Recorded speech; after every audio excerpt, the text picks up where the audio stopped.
You're scrolling through Instagram at 11 p.m. and you see someone you went to high school with posting from Bali. Again. They're doing yoga on a cliff, talking about their digital nomad lifestyle and their multiple streams of passive income. And here's the thing, you feel this weird knot in your stomach. You've got $47,000 in your retirement account, which is actually pretty good for your age, but suddenly it feels like you're failing at life. So what do? You open a new tab, Google how to start a side hustle, maybe even drop $297 on some course about drop shipping or crypto trading, and then you wonder why you're still broke 3 months later. Yeah, we need to talk about this. My name is Thomas, and I spend way too much time thinking about how social media is systematically destroying your ability to build wealth.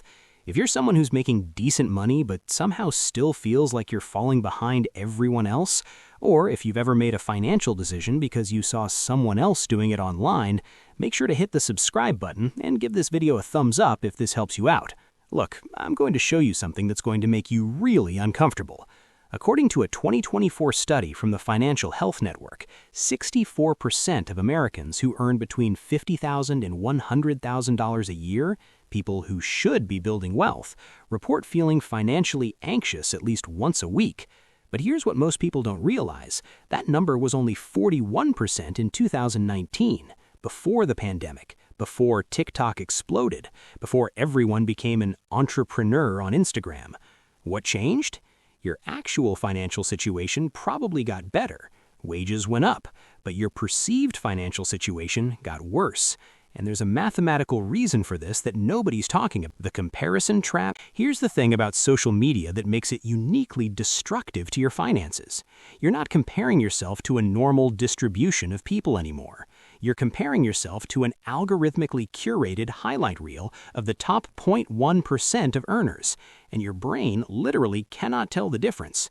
Let me show you what I mean. Let's say you have 500 friends on Facebook and you follow another 300 people on Instagram. That's 800 people. In the real world, if you hung out with 800 randomly selected Americans, here's what you'd see.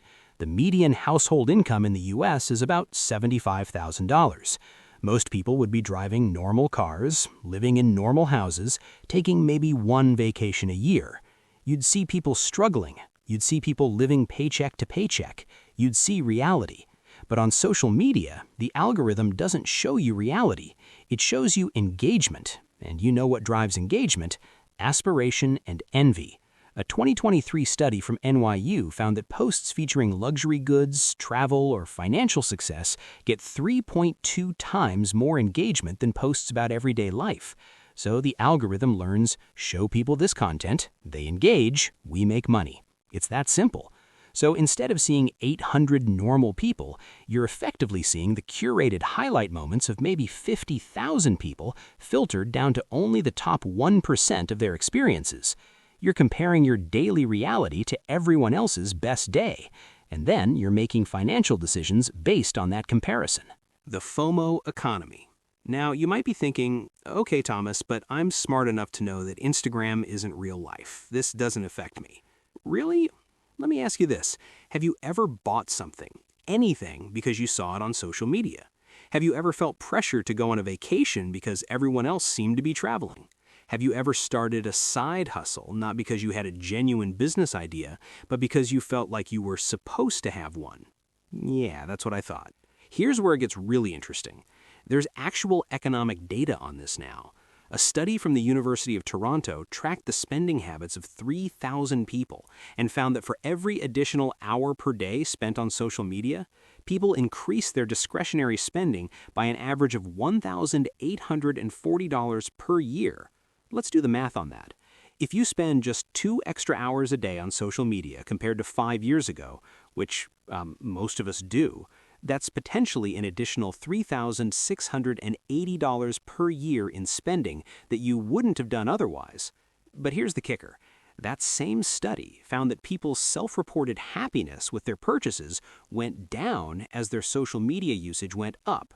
You're spending more money and enjoying it less. That's not a personal failing. That's an algorithm working exactly as designed. The influencer illusion. Look, I need to tell you something about these financial influencers and side hustle gurus you're seeing everywhere. Most of them aren't making money from the thing they're teaching you. They're making money from teaching you the thing. Let me explain. You see someone on YouTube with a video titled, "How I Make $10,000 a Month with Dividend Investing," or "I Quit My Job with This One Side Hustle." And maybe they did do that thing initially, but you know how they're actually making $10,000 a month now? By selling you a $997 course on how to do the thing. The real business model is monetizing your aspiration, not actually doing the thing they're claiming to teach. And here's the math that proves it. If someone genuinely had a method to consistently make $10,000 a month with just a few hours of work, the economically rational thing to do would be to scale that method themselves, not to sell it to you for $997. Because if the method actually works, they could just do it 10 times and make $100,000 a month. The fact that they're selling the information instead of scaling the method tells you everything you need to know about whether the method actually works.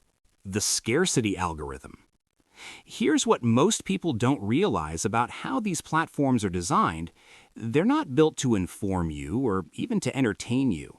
They're built to keep you scrolling. And you know what keeps people scrolling? Anxiety.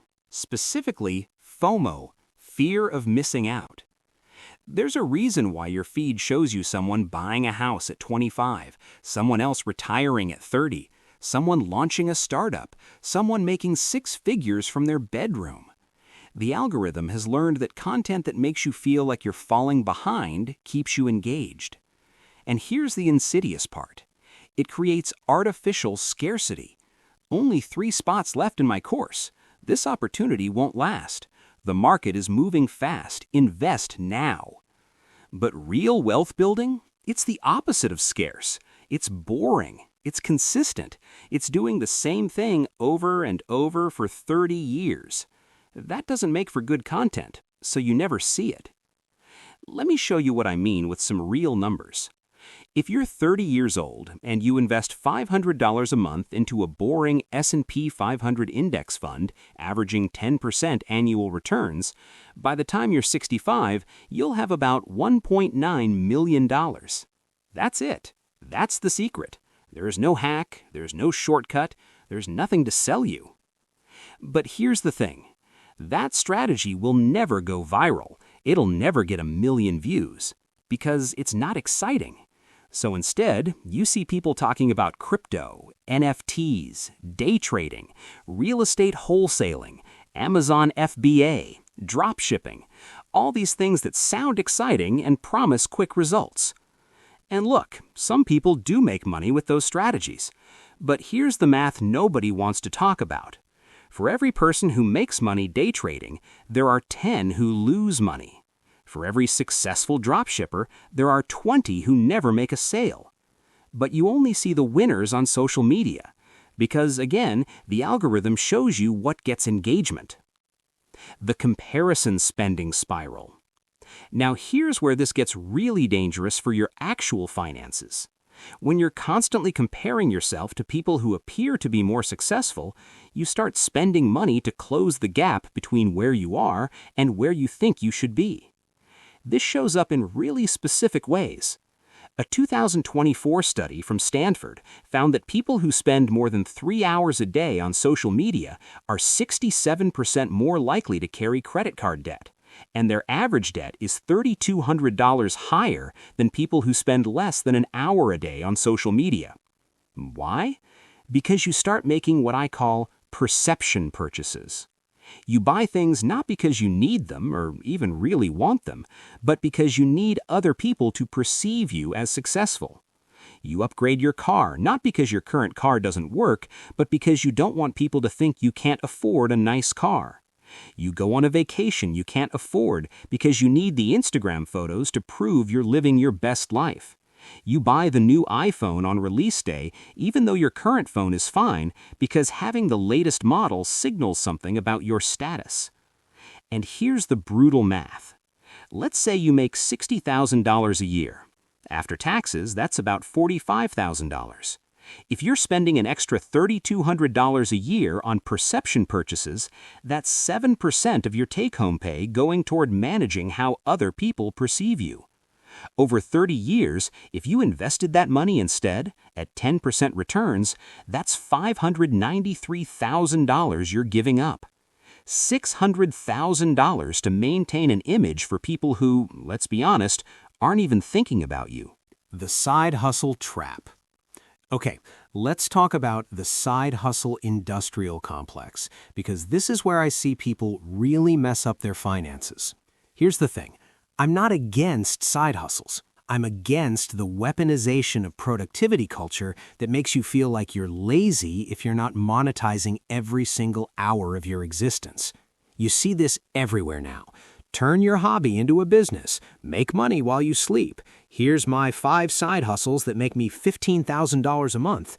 And it creates this expectation that if you're not constantly grinding, you're falling behind. But let me show you some math that nobody talks about. Let's say you work a full-time job making $60,000 a year, which is about $30 an hour. You decide to start a side hustle because you saw someone on TikTok talking about how they make $5,000 a month reselling sneakers or whatever. So you spend 15 hours a week on this side hustle. That's 60 hours a month. And maybe after 6 months of learning and failing and trying again, you get to the point where you're making $1,000 a month. That sounds great, right? But here's what you gave up. 15 hours a week is 60 hours a month. That's time you could have spent sleeping more, which would make you more productive at your main job. Time you could have spent learning skills that would get you a promotion or a new job making $75,000 instead of $60,000. Time you could have spent with your family, exercising, or just existing as a human being. And $1,000 a month divided by 60 hours is $16.67 an hour. You're making less per hour on your side hustle than you make at your main job, and you're sacrificing your entire life to do it. Now you might be thinking, but Thomas, the side hustle could grow. It could become passive income. And sure, sometimes that happens, but here's the reality. According to data from the Small Business Administration, 50% of small businesses fail within 5 years. Your side hustle is statistically more likely to burn you out than it is to replace your income. The real cost of financial FOMO. Look, I want to show you what this actually costs you over a lifetime, because I think when people see the numbers, it clicks. Let's create a realistic scenario. You're 28 years old. You make $65,000 a year. You should be investing 15% of your income, which is $812 a month. But because of financial FOMO, here's what actually happens. You spend $200 a month on a nicer apartment than you need because you want to host people and post it on Instagram. You spend $150 a month more on your car than you should because you leased a luxury brand instead of buying a reliable used car. You drop $300 one month on a course about starting an online business that you never actually complete. You spend an extra $100 a month on clothes and appearance to maintain a certain image. You take one extra vacation a year at $2,000 that you put on a credit card. That's roughly $550 a month in FOGO-driven spending, plus $2,000 a year, or about $717 a month total. Now, you're still investing something. Let's say you manage to invest $300 a month. That's better than nothing. By the time you're 65, assuming 10% returns, you'll have about $1.1 million. That's actually pretty good. But if you had invested that full $812 a month without the FOMO spending, you'd have about $3 million. You literally gave up $1.9 million to manage other people's perception of your success. And here's the thing that's really going to bother you. Most of those people don't even remember the apartment you posted, the car you drove, or the vacation you took. The psychological trap. Now, here's where this gets really interesting from a psychology perspective. There's this concept in behavioral economics called relative deprivation. Basically, your happiness isn't determined by your absolute wealth. It's determined by your wealth relative to the people around you. In the 1970s, if you made $50,000 a year, you compared yourself to your neighbors, your coworkers, maybe your extended family. You had a pretty good sense of where you stood economically, and if you were doing okay, you felt okay. But now, You're comparing yourself to everyone. The algorithm shows you millionaires and billionaires and celebrities and influencers, and your brain treats them the same way it used to treat your neighbor. So even though you're objectively doing well, maybe you're in the top 20% of earners, you feel poor because you're comparing yourself to the top 0.01%. And here's the kicker. This feeling is entirely manufactured.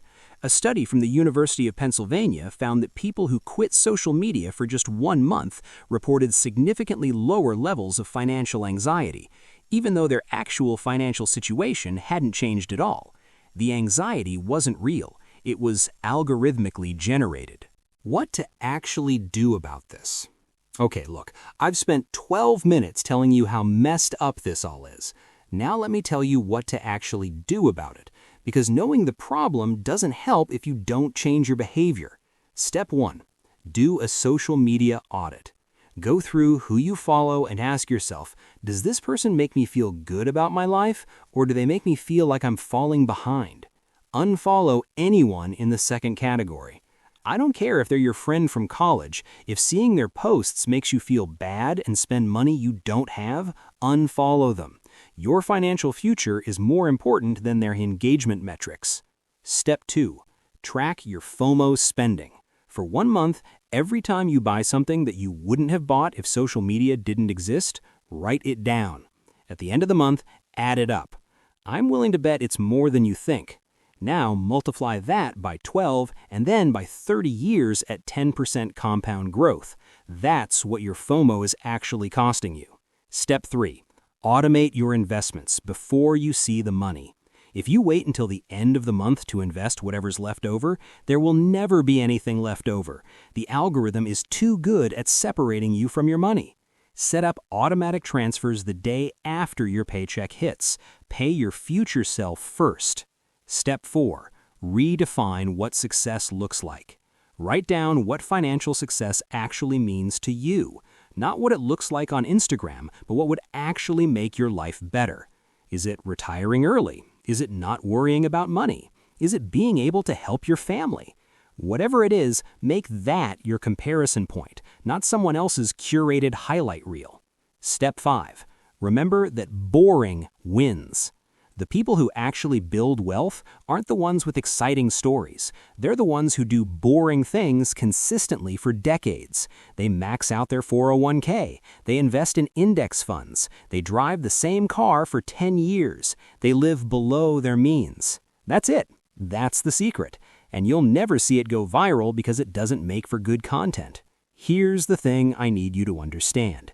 The algorithm isn't your friend. It's not designed to help you build wealth. It's designed to keep you scrolling, keep you feeling inadequate, and keep you coming back for more. Every minute you spend comparing yourself to people on social media is a minute you're not spending building your actual financial future. And look, I get it. It's hard to opt out. It's hard to watch everyone else seemingly succeed while you're just doing the boring work of investing consistently and living below your means. But here's what I know. In 30 years, you're not going to remember the Instagram posts. You're not going to care about the likes of the followers or the image you projected. You're going to care about whether you have financial security, whether you can retire with dignity, whether you built something real. The choice is yours. You can keep playing the social media comparison game and stay broke, or you can turn off the algorithm and build actual wealth. If this video helped you see social media differently, hit that subscribe button because I make videos like this every week about how to actually build wealth without falling for the BS. And if you want to support the channel, the best thing you can do is share this with someone who needs to hear it. I'm Thomas. Stop comparing yourself to people who don't even know you exist and start building the life you actually want. I'll see you in the next one.